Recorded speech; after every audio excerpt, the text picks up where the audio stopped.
Ya, entonces, bienvenidos todos a este capítulo del podcast Ocúpate un rato. El día de hoy estamos con dos colegas que nos van a hablar sobre áreas relacionadas con la terapia ocupacional y salud física, con distintas especificaciones cada una. También agradecer a Dani Sáez, que nos acompaña con lengua de señas en tiempo real, así que le agradecemos a ella por estar acá.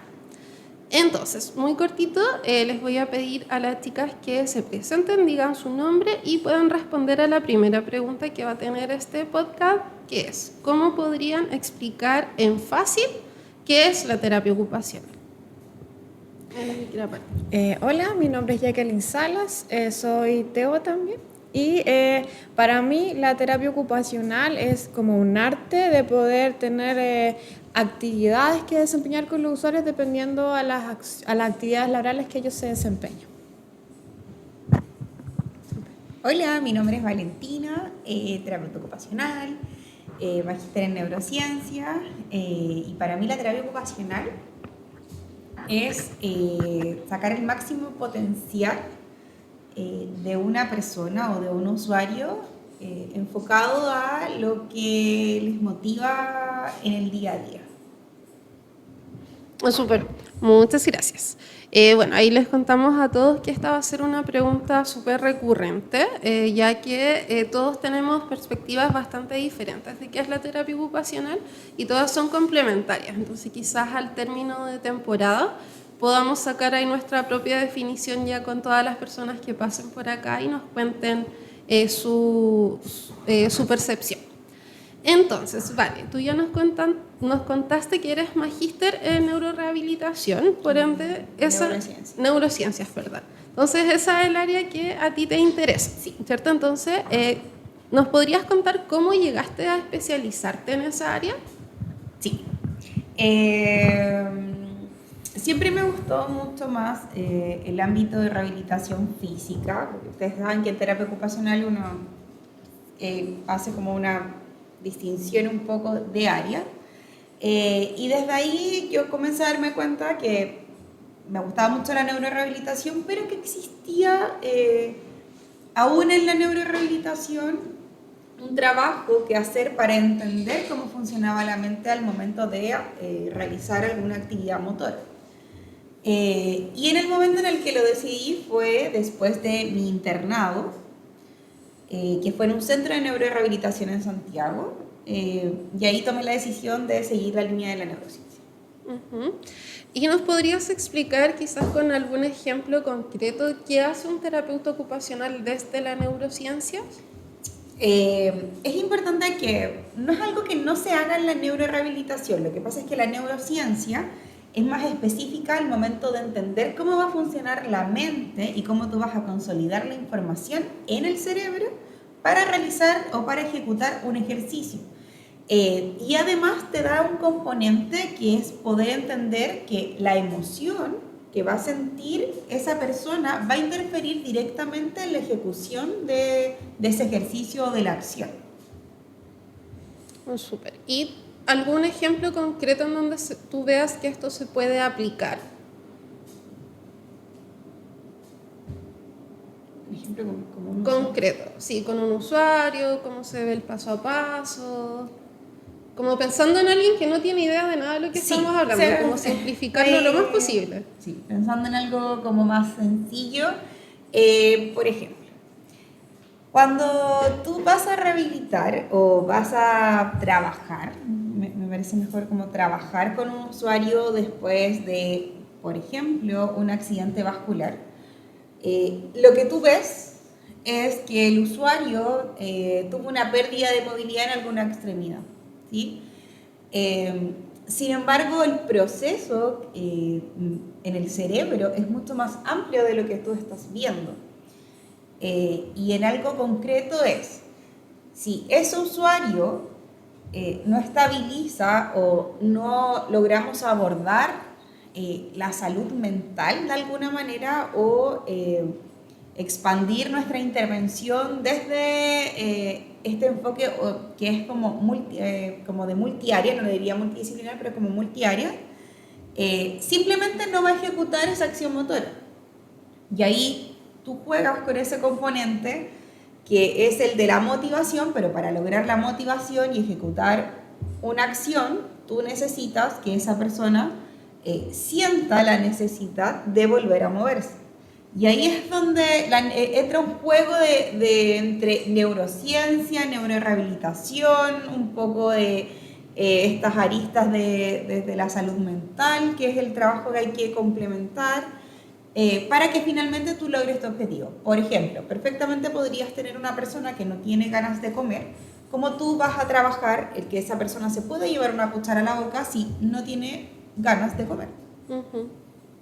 Claro, no es solo la acción motora de Exacto. llevar la cuchara hacia la boca, sino que es la motivación para llevar la cuchara a la boca.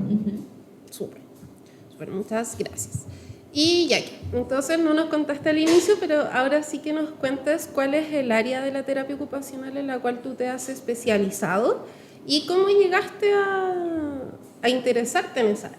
Ya. También me he especializado como en el área de rehabilitación física, pero en el área más que tiene que ver con la terapia de mano y el área de ergonomía o la salud ocupacional en las áreas laborales. Esas son como las dos líneas terapéuticas. Lo que más quizás me motiva y me representa es el tema de la terapia de mano. Y que tiene que, eso tiene relación con, como lo decía la Vale, esa motivación implica tener una acción. Entonces yo trabajo en esa acción. Cómo el paciente va a tomar esa cuchara y cómo va a volver a hacer ese agarre en sus manos, cómo lo va a volver a sentir desde la sensibilidad que tiene esos dedos para volver a tomar esa cuchara y la acción del alcance, cómo la va a llevar hacia la boca nuevamente. Entonces, trabajo como en esas habilidades primarias donde el usuario va a lograr agarrar, hacer prensiones, tomar y tener fuerza nuevamente, más que en esa motivación intrínseca que va a ir teniendo este usuario. Y las principales lesiones donde se trabaja eso desde la terapia de mano, en mi caso, tiene que ver con las fracturas, las lesiones de tendones, de nervios, y con todo el abordaje. En general, el grupo etario de este tipo de pacientes están en una etapa laboral, entonces ahí se mezcla con la ergonomía porque estos usuarios tienen que volver nuevamente a sus actividades laborales, entonces uno va mezclando estas acciones con las acciones futuras que va a tener en ese puesto de trabajo donde va a estar. Esa es como la línea.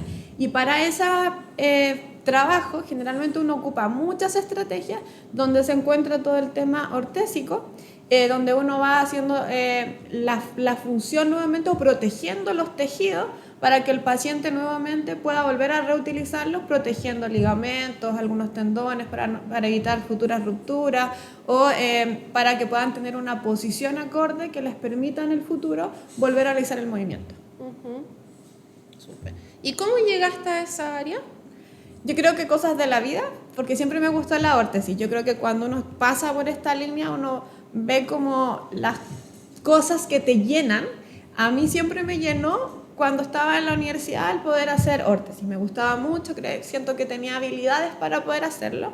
Y cuando salí de la universidad, mi profesora, que era como la profesora, la directora de carrera en ese entonces, Dalila, me dijo, hay un puesto de trabajo en el hospital de Talca, postula, era en el área física, en Viña donde yo vivía ya no habían esas opciones y postulé, quedé y ahí era la única terapeuta ocupacional, entonces me tocó hacer de todo y y eso me permitió darme la oportunidad de ir viendo todas las líneas. Y ahí pude elegir en el futuro la que a mí me gustaba, que era como la rehabilitación física, y me dediqué como a la terapia de mano, que en ese entonces, estoy hablando de 18 años atrás, no existía la línea propiamente tal, no era tan reconocida como hoy día. Entonces ahí fui como siendo como de las pioneras que fueron tomando esta línea y enamorándome un poco de esto, y pude tener la oportunidad de elegirlo y quedarme en este contexto. Súper. Y claro, entonces nos cuentas que lo tuyo tiene que ver más con la rehabilitación de mano, pero muy acompañado de estos implementos externos, entonces, sí, ¿cierto? Principalmente órtesis, sí. que se van utilizando. Entonces tú también ahí te toca especializarte en cuanto a conocer los materiales, poder evaluar cada caso, mucha evaluación. Y les pregunto ahora a ambas, ¿sienten Bueno, yo creo que sí, pero les pregunto a ustedes ahí para que lo planteen. ¿De qué forma estas dos líneas se pueden complementar o van trabajando en conjunto para un caso? ¿Se pueden complementar o no son compatibles? Sí, son muy compatibles. Sí. De hecho, todo lo que tiene que ver con la sensibilidad, si tú tomas algo, ese impulso llega a nivel cerebral. Entonces, si yo no entendiera lo básico de la neurociencia, no podría comprender qué es lo que está haciendo ese paciente para poder lograr esa función que finalmente es la que yo voy a visualizar. Sí. Y del otro lado, sí, hay que tener mucha claridad, porque en este caso, allá que hace órtesis, pero puede existir otro colega que haga otro tipo de dispositivos y hay que tener la claridad de cómo se va a usar ese dispositivo en favor de la rehabilitación de esa persona. Entonces se complementan, muchas veces hemos tenido como conversaciones de casos. Definitivamente las áreas de la terapia ocupacional siempre deben conversar, se deben complementar, entendiendo que la persona es un todo. Así que sí, definitivamente la respuesta es sí. Súper. Chiquillas, preguntarles, y acá les había mandado esta tarea y no sé si lo hayan pensado, entonces, si me podrían contar alguna anécdota dentro de su práctica profesional, ya siendo terapeutas o quizás cuando estaban todavía en sus prácticas o en sus primeros inicios, como alguna anécdota relacionada a su área, algo que los haya marcado, ya sea como positivo o negativamente, algo gracioso, no sé, algo que ustedes digan, esto es muy curioso y como no se ha repetido tantas veces. ¿Tienen alguno? En mi caso siempre recuerdo una que no sé si será positiva o negativa, pero sí en la vida me sirvió mucho para comprender que había que estudiar mucho en esta línea que estaba tomando. Que fue un día que llegué a sala a ver un paciente, me encontré con un médico al cual le tengo mucho cariño hoy día. Eran las primeras veces que nos topaban porque era muy pollita, era muy nueva en mi profesión en ese entonces, y nos tocó ver un caso, una lesión de nervio mediano. Entonces él me pregunta, pero en son como de enseñarle al paciente, pero era como la irradiación de ese nervio. Y eran mis primeros pacientes con lesiones de nervio, y los nervios son unas lesiones muy complejas de manejar. Y en mi cabeza no recordé cuál era la inervación de ese nervio. No sé si habrá sido el estrés del minuto, que te lo pregunten, porque el trabajar con médicos implica eso. Ellos son muy teóricos, entonces siempre te van a preguntar cualquier cosa y uno tiene que manejarla.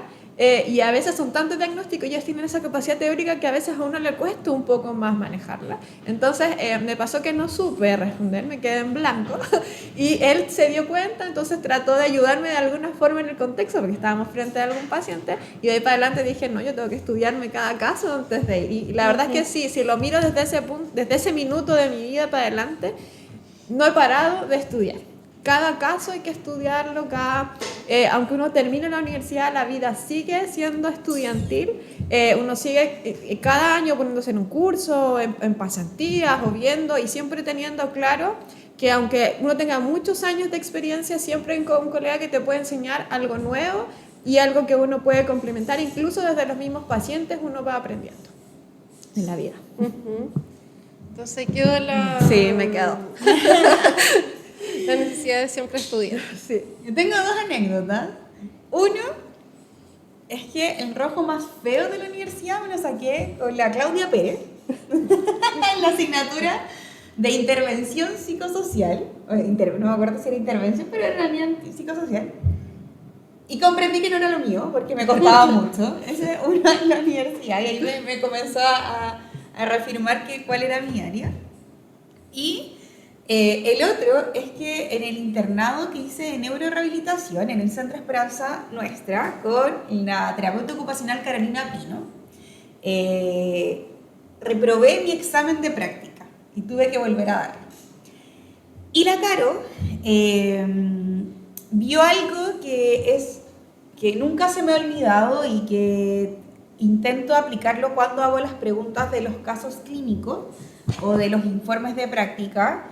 Y es que yo enfoqué los objetivos de mi usuario o la presentación de mi caso en su patología. Y eso me quedó como... Fue muy frustrante, por supuesto, pero fue un desafío entender que la persona sí tiene un diagnóstico de base, más la persona no es un diagnóstico.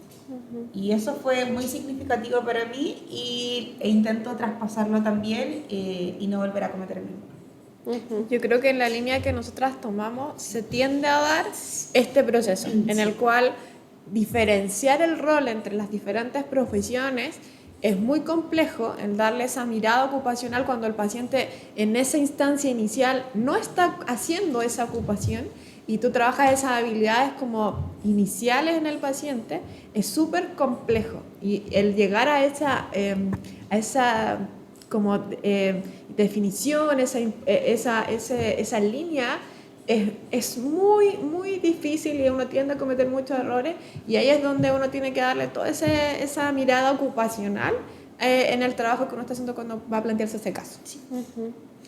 Y preguntarles, ¿ustedes consideran, pensemos en un caso X sin tantas características, más o menos cuánto es el tiempo promedio de recuperación o de cumplimiento de objetivos en un caso promedio? Obviamente todos van a ser súper distintos, pero para ustedes dentro de su experiencia, ¿cuánto tiempo es necesario que una persona que llega a ustedes en su especialidad se mantengan con ustedes? Mira, en promedio. Sí. Es importante entender que el tiempo o el plazo tiene relación con al menos semana a semana. O sea, lo que yo siempre le digo a los usuarios, si tú no estás 1 o 2 semanas, tú vuelves a empezar.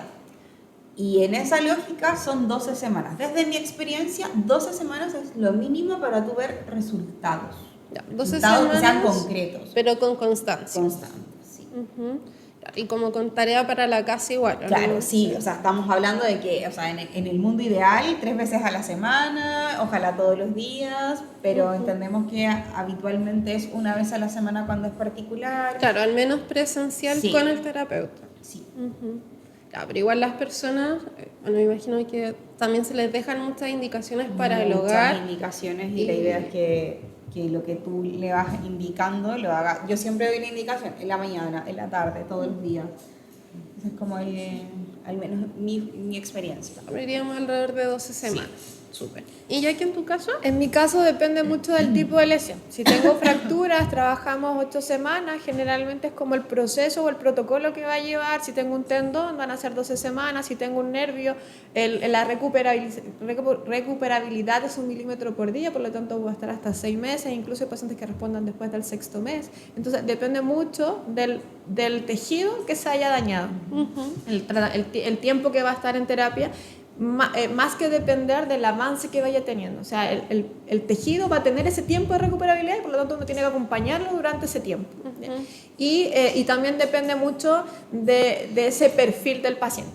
Porque un paciente muy ansioso va a tender a hacer demasiado y o se me puede pegar o se me puede cortar ese tendón en el camino o ese nervio se me va a frustrar en el camino porque esa recuperabilidad va a ir dando a medida que pase este avance de esta recuperabilidad del nervio. Entonces, y también tengo pacientes que en ocasiones son muy miedosos, entonces tienden a hacer muy poco y en ese caso el tejido va a tender, o la articulación va a tender a ponerse más rígida o va a colocarse o se me puede adherir ese tendón. Entonces en ese caso también va a ser, o un paciente que se me frustre en un nervio, por ejemplo, va a tender a frustrarse cuando va a realizar ejercicio donde va a ver que esa mano no va a responder en ese ejercicio o en ese movimiento que él quiera realizar.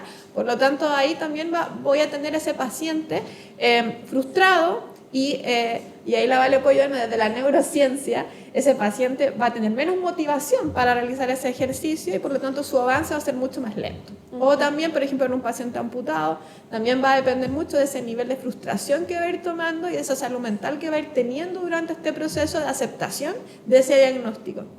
Entonces, de ahí uno va a ir viendo cómo es el perfil de ese paciente, sumado al tiempo que va sí o sí a demorarse ese tejido en recuperarse, y de ahí uno va trabajando los tiempos que va a requerir cada usuario. Cada uno va a ser distinto y va a depender de esa motivación y de ese perfil que tenga como para ir haciendo este entrenamiento. Ahí solo agregar que lo que decía la Yaque, va a depender mucho de cómo o cuántas veces el usuario haga el ejercicio y de la manera que tú se lo estás indicando, o la actividad en este caso, en cómo se va a consolidar en el cerebro para volver a ejecutarlo. Entonces hay que tener mucho cuidado porque, claro, lo que decía la Yaque, si el cuerpo se estresa de alguna manera, el nervio no va a responder, la información no va a llegar. Entonces ahí, bueno, hay un complemento de un sinfín de líneas y técnicas que hay que implementar, y ahí volvemos a entender y a reafirmar que la persona se debe ver como un todo y no como áreas específicas. Y yo creo que también tenemos que ver cuál es el razonamiento clínico que vamos a tener nosotros como profesionales, porque cada caso va a ser distinto y por lo tanto, y también mis habilidades van a ser distintas como profesional, dependiendo también como la especialidad o el tiempo de expertise que tengan diferentes estrategias, porque no es una que tú vas a solo utilizar con ese paciente y vas, si mi razonamiento es un buen razonamiento, voy a ir mezclando alternativas de acuerdo a ese perfil del usuario para ir logrando una mejor recuperación del diagnóstico que yo tengo que abordar. Y ahí también me gustaría agregar que va a ser un spoiler.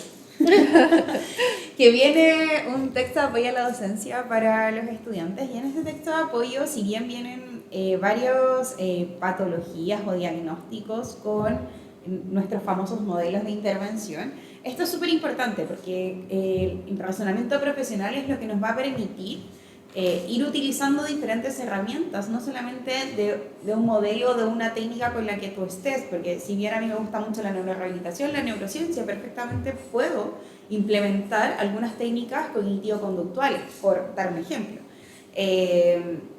Y eso no significa que estés ocupando el modelo de lleno o que no se pueda complementar con otro modelo. Y eso lo da el razonamiento profesional.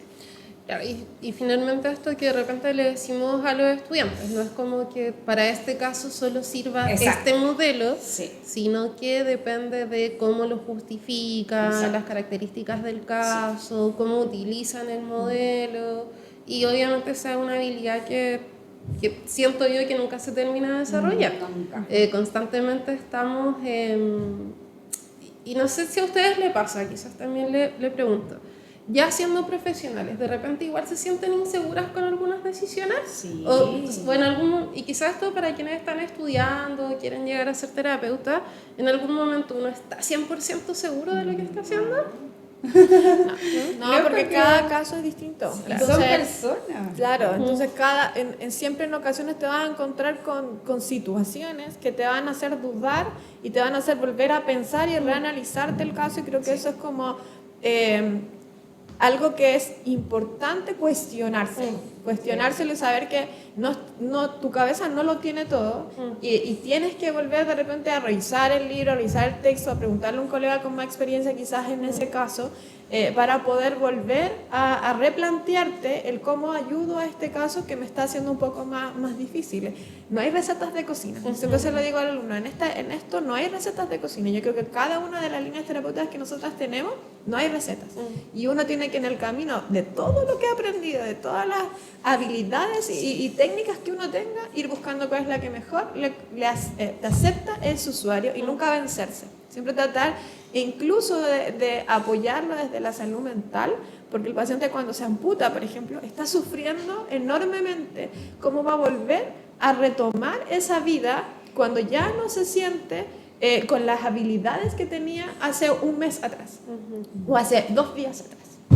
Entonces, el volver a sentir que tiene ese vínculo terapéutico con ese paciente, y el comprender que hay una persona frente a ti que está viviendo un estrés postraumático gigante, yo creo que lo que te hace sentir esa esencia en lo profesional, a donde podemos quizás juntarnos todas en la misma mirada de ver cómo lo voy a sacar adelante, o cómo voy a hacer ese apoyo y ese pilar que él necesita en ese minuto.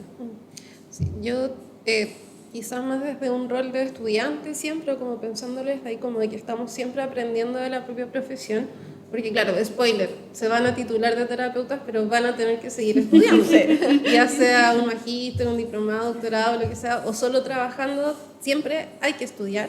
Y claro, yo siento que si llegamos a un punto en donde digo, no, esto es lo que sirve para este usuario y nada más, y comienzo a repetir lo mismo, estamos fracasando como profesional. O sea, necesitamos tener estos momentos de discusión de los casos, el cuestionarnos y no cuestionarnos de una manera negativa. De repente se ve súper mal el decir, el cuestionar algo, pero no, que finalmente si nos hacemos estas preguntas y nos estamos cuestionando, podemos sustentar aún más nuestras propias decisiones, y eso es importante. Y lo otro es que el conocimiento va avanzando cada vez más rápido. Sí. Entonces, no sé, pues quizás me actualizo y hago un curso, no sé, de órtesis, por ejemplo, pero al próximo año van a salir nuevos materiales que van a ser mucho mejor, entonces me tengo que actualizar en ese nuevo material. O en verdad me dice que un estudio ve que la eficacia de las neurociencias complementadas con otras terapias es mucho más positiva, entonces voy a tener que estudiar estas nuevas terapias, entonces siempre vamos a estar Y aprendiendo. yo creo que sí, pasa en absolutamente todo orden. Yo creo que muchas veces el estudiante, y creo que también me pasó cuando comencé el camino en la universidad, espera que la persona que está delante lo sepa todo, y eso no es real, porque absolutamente nunca un profesional o una persona que diga que lo sabe todo, yo ya lo cuestionaría, porque es imposible. Puedes saber de temas, y algunos más, es más como en mayor profundidad que otros, sin embargo, al momento de rehabilitar, que eso es lo que hacemos finalmente, vas a necesitar analizar absolutamente todas las aristas que van a interferir en la técnica que tú estás seleccionando. Como decía la Yaque, no es una receta de cocina y puede pasar que lo que funcionó incluso el día anterior en una sesión, el día siguiente no funcione.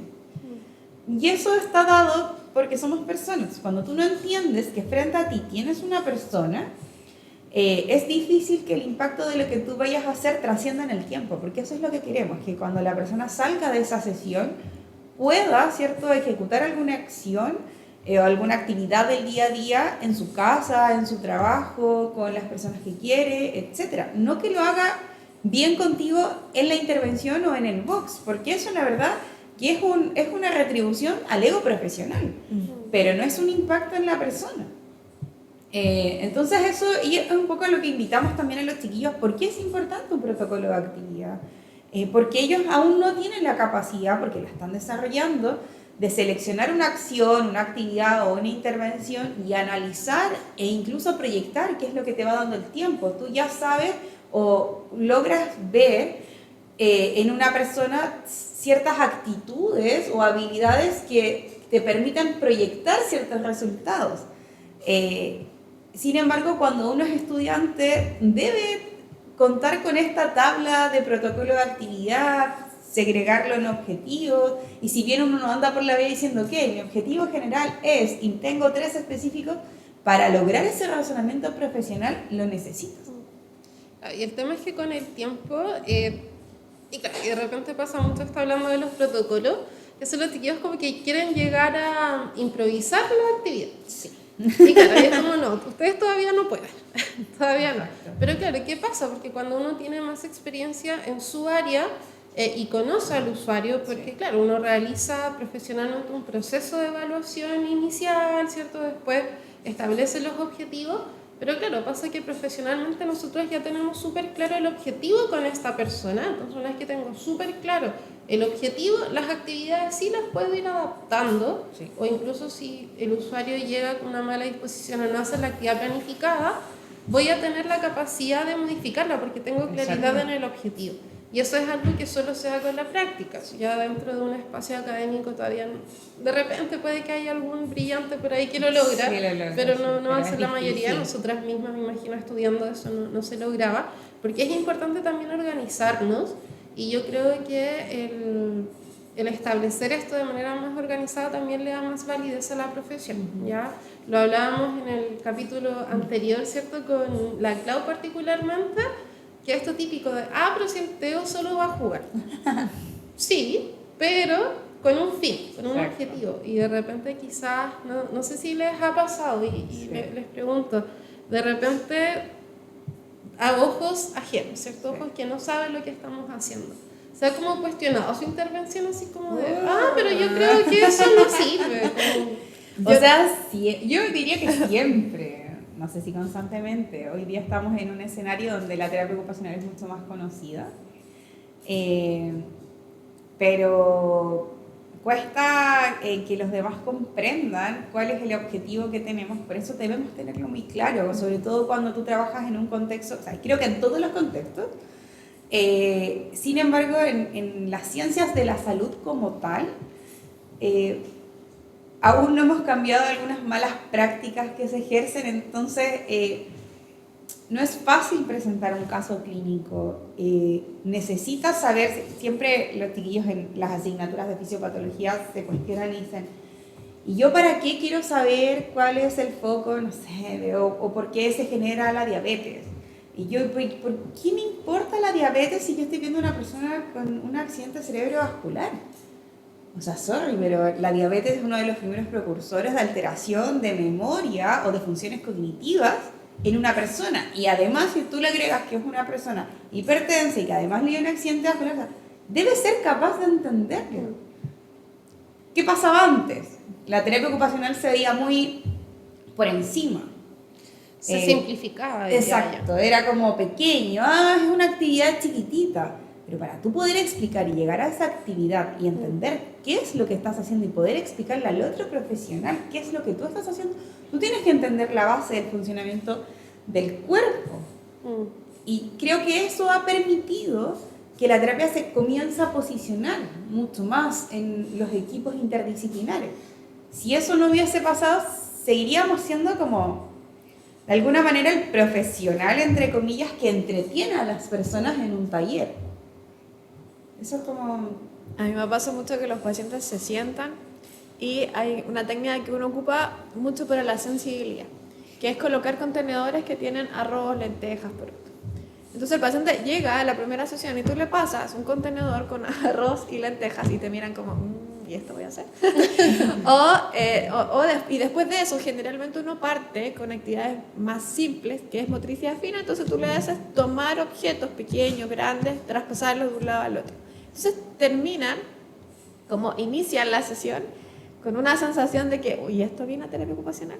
Para Entonces, esto, para esto, sí, o sea, en mi caso, es como esa sensación de, tengo que venir porque el médico me dijo. Claro. Pero cuando, como que lo volví concreto al iniciar la terapia, decirle, mira, tú partiste con tantos grados de movilidad del metacarpiano, de la interfalágica proximal, o de la muñeca, que son los grados que generalmente avanzan, y al terminar la sesión volver a hacer el rango, volver a sacar el rango, y generalmente un paciente, terminada la sesión, saca entre 5 o 10 grados de avance.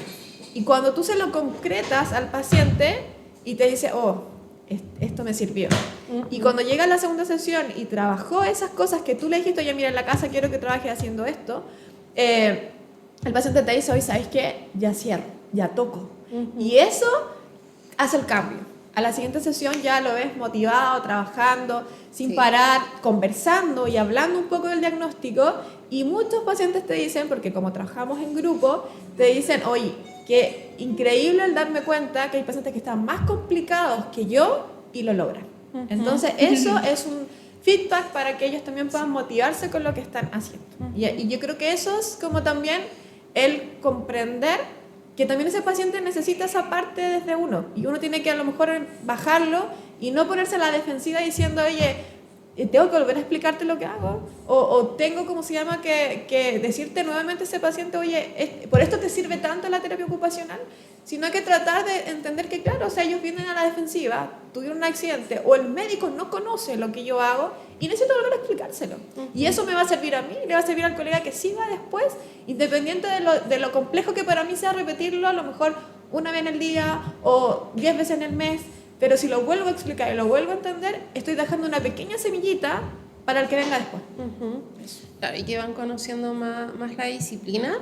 Y claro, yo siento que ahí es donde siempre va a ser importante esta formación, porque como tú muy bien lo explicas, ya que no es solo meter la mano a una caja con arroz, sino que hay todo un trasfondo con evidencia científica que nos habla de la propiocepción, lo táctil y un sinfín de otras cuestiones que están dentro de esa actividad que desde fuera se ve tan simple, pero a través de este racionamiento y este conocimiento debemos sustentar eso.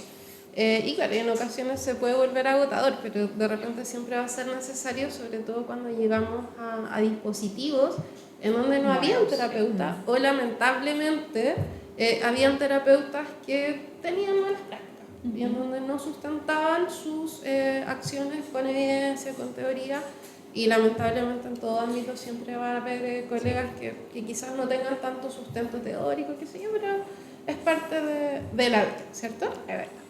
Queridas, vamos a ir terminando ya, y para eso les traía algo que lo quería hacer acá pero no se pudo, así que lo vamos a hacer mal, ¿ya?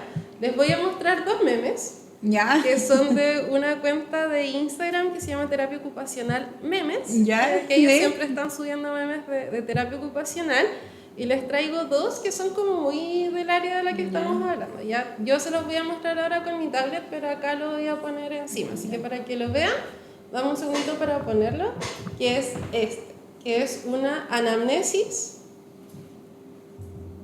Asiste a control de órtesis sin órtesis. Claro, que esta anamnesis que dice que usuario va a un control de seguimiento, pero asiste al control de órtesis sin la órtesis. ¿Les ha pasado? Sí. Sí, siempre me pasa. O que se la comió el perro, o que la dejó en el O se auto. derritió en la estufa. Sí, aunque uno se lo explique, sí te pasa.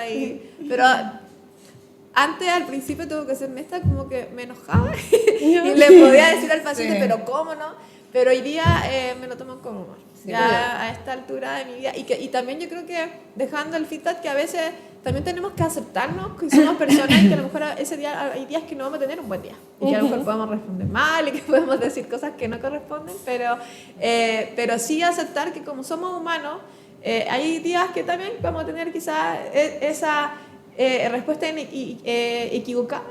Y hay otros momentos que vamos a tener una súper buena respuesta y hoy día yo me lo tomo con humor. Porque Ya, comprendo súper que tengo que explicar mejor, decirlo más veces y que el paciente requiere ese feedback y incluso a veces llamarlo y decirle no se le olvide la órtesis para que puedas darle esa explicación a esos pacientes porque no todos son iguales. A mí no me pasa directamente con las órtesis porque Claro, no pero hago con algo órtesis, similar. pero sí, de repente cuando, no sé, dice, ¿ocupa algún apoyo para realizar alguna actividad de la vida diaria? Sí, me apoyo en un bastón. Ok, ¿dónde está? No, es que hoy día no lo traje. Y tú como, bueno, parece que no es tan necesario como creíamos. Y así un sinfín de cosas que sí pasa, pero sí, es verdad.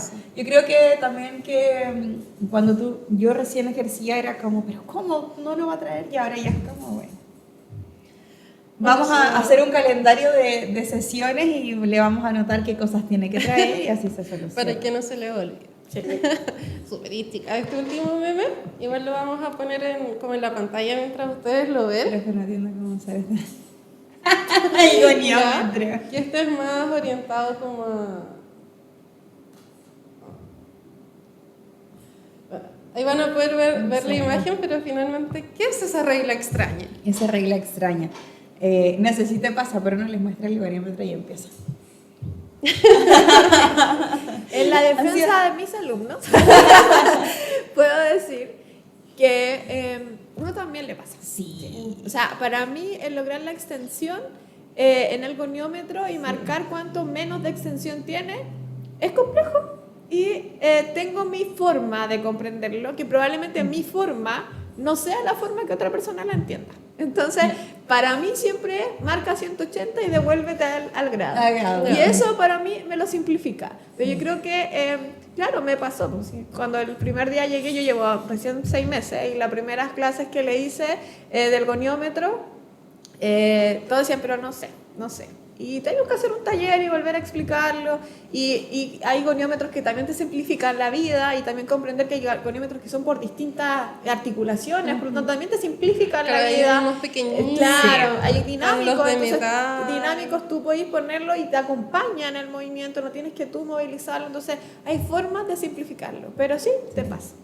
Sí, pasa mucho. Nos pasa mucho. A mí me pasa. Yo tengo mi goniómetro. Cuando no ocupo mi goniómetro, se me da vuelta el goniómetro. Porque uno tiene sus formas y tú tienes tus marquitas en tus reglas y todo. Y ya. Habitualmente no lo uso porque no estoy midiendo, no como la Yaque que lo necesita. Pero cuando necesito usarlo para yo poner algunos objetivos, sí, ocupo el mío y tengo mi set de cosas y cuando me ha tocado de repente adaptar una órtesis también me pasa con algunos implementos y tengo mi estuche de mis cosas de órtesis porque no me gusta usar los otros. Yo creo que uno en el tiempo además adquiere mañas. Entonces, Sí. para Muchas sobrevivir manos. entonces, para sobrevivir al goniómetro, conozcan bien su Su propio propio sí. Sí. De hecho, yo decía, los chiquillos que ahora van a pasar internado, en algún momento les dije, cómprense Su su goniómetro. goniómetro, porque tú lo vas marcando, entonces ya simplifica todo. Ujú.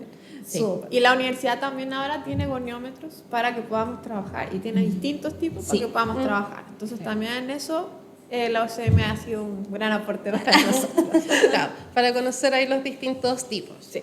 Súper, chicas, ahora sí ya la última pregunta de cierre, que sería más bien, ¿qué le aconsejarían a una persona, ya sea terapeuta, que esté terminando, que esté recién ingresando a la carrera? ¿Qué le aconsejarían si les interesa el área que ustedes ejercen y se han especializado, además de estudiar? Yo creo que estudiar es como estudien Obvio. lo que quieran, pero ¿qué consejo le darían para, además de estudiar, para especializarse en el área que ustedes han trabajado? No voten los apuntes de anatomía primero. No voten los apuntes de anatomía porque los van a ocupar siempre. Entonces, un buen consejo es que sus apuntes de anatomía, de biología, de física, en este caso como entendiendo nuestra malla, guárdelos en una carpeta con sus apuntes del área y va a ver cómo se le va a facilitar la vida al momento de tener que analizar casos clínicos. Y que entiendo que la frustración viene como acompañada en los primeros años, bueno, siempre, pero en los primeros años se nota un poco más. Y si bien las áreas no son complejas porque uno no anda por la vida hablando de las partes de un cerebro, de las partes del hueso, etcétera, cada vez se va haciendo un poco más fácil, entre comillas, si yo en un inicio ordene la información y luego la vuelvo a tomar y voy solamente complemento. Yo creo que es algo que yo le diría a mi yo estudiante, como, haz tus apuntes de anatomía, guárdalos, ordénalos porque los vamos a ocupar siempre. Súper. ¿Y ya qué? Yo creo que el mejor consejo que les puedo dar es que no olviden que detrás de ese paciente o ese usuario hay una vida. Y que ser parte de esa vida en un momento, porque es como en la historia está del tren. Uno se sube en ese momento a ese tren con esa persona, con todos los contextos y la historia que está pasando. Y uno es un pilar en ese minuto, es un pilar súper importante y esa conexión que uno logra con ellos, eso debe estar. Uno lo vive con ellos, uno se hace amigos de ellos y no hay que sentirse culpable por ello. Uno convive con esa persona meses y uno los va acompañando en esta historia y se va enterando de sus problemas, de su vida. Y eso, ese vínculo que uno logra, creo que le hace crecer a uno tanto como profesional como persona. Y creo que eso es como para mí lo más entretenido de ser terapeuta ocupacional. Yo no voy a mostrarle al paciente cómo hacer ese movimiento 10 veces o 30 veces, sino que le explico cómo va a ese movimiento, le va a llevar una acción y esa acción le va a permitir reencontrarse de nuevo con su vida. Ay, es como esto más trascendental, lo que está más allá de solo la sesión. Yo me fui solamente al concepto técnico. Ahí complementamos, me imagino que estamos de acuerdo, Sí. obviamente. Y claro, y es importante saber, y que yo siempre lo he pensado, bueno, yo trabajando más desde el área de salud mental, igual sean varios temas en común, pero las personas cuando llegan en general a terapia ocupacional, en general al hospital, no es porque la están pasando bien. Exacto. Las personas llegan a sesiones, a terapias, al sistema de salud cuando más vulnerables están, cuando han tenido accidentes, cuando han tenido situaciones traumáticas, cuando están mal. Entonces, finalmente, ¿cuál va a ser el rol que vamos a tener? ¿Va a ser solo ir, cumplir la prestación, los 30 minutos, evolucionar, qué sé yo? ¿O en verdad va a ser un rol más desde la humanización en el trato? Porque es una persona que la va a estar pasando súper mal. Y ya obviamente va a depender de cada caso, pero algunos van a estar más solos, van a haber tenido otras pérdidas, entonces es súper importante nunca perder la humanidad al tratar con otro, porque seguimos siendo personas. Exacto. Y de ahí que también cuando nos miren como profesionales, vean que detrás del hoy se juntaran a hacer alguna actividad y se juntaran, no sé, a comerse un queque, no lo miren como que vamos a jugar o a entretener a ese paciente, sino que miren que detrás de esa acción que se logra con el paciente es porque realmente uno logra un vínculo. Cuando el paciente llega y dice, hoy me gusta venir a terapia, es porque realmente lo está disfrutando. Y ya desde ese disfrute de estar ahí con uno, agarra esa motivación de sentir que eso lo puede lograr. Y detrás de esa actividad terapéutica de hacer un corte de queque, el paciente está cortando el queque y el paciente está volviendo a llevarlo para poder llevar a la boca ese queque. Y hay una actividad detrás que para uno tiene una importancia, porque uno trabajó para lograr eso. Y aprovechamos de comer. Además, Y aprovechamos de muy comer. importante. Sí. Súper, chiquillas, muchas gracias por su participación el día de hoy. Muy interesante el tema. Obviamente todos quienes nos escuchen, nos vean, nos miren en los distintos lados, nos pueden dejar preguntitas en los comentarios. Esto va a estar en YouTube. Pero también nos pueden enviar preguntas al Instagram. Ya la semana pasada llegaron varios temas súper interesantes que los vamos a ir desarrollando ya durante el año, más bien desde marzo. Les adelanto también que está este capítulo, luego viene uno más que va a estar más orientado hacia los primeros años universitarios. Ahí cuando desarrollamos ese tema también vamos a pedir apoyo. Y luego les vamos a contar en marzo cómo se va a transformar este podcast, ya que en este inicio estamos todavía probando, estamos tratando de mejorar la calidad de imagen, de sonido, estamos aprendiendo y en marzo ya se viene un proyecto mucho más armado, más interesante, con muchísima más participación de los estudiantes. Así que ahí también invitarlos a quienes les interese el tema de los podcasts, para que se vayan motivando y puedan ser invitados más adelante. Agradecemos obviamente a la Dani por su interpretación. No sé si quieres decir algo con voz. ¿No? Súper. Entonces, denle like, suscríbanse y todas esas cosas que se dicen en los podcasts. Y nos vemos en un próximo capítulo de este podcast. Ocúpate un rato. Gracias. Chao.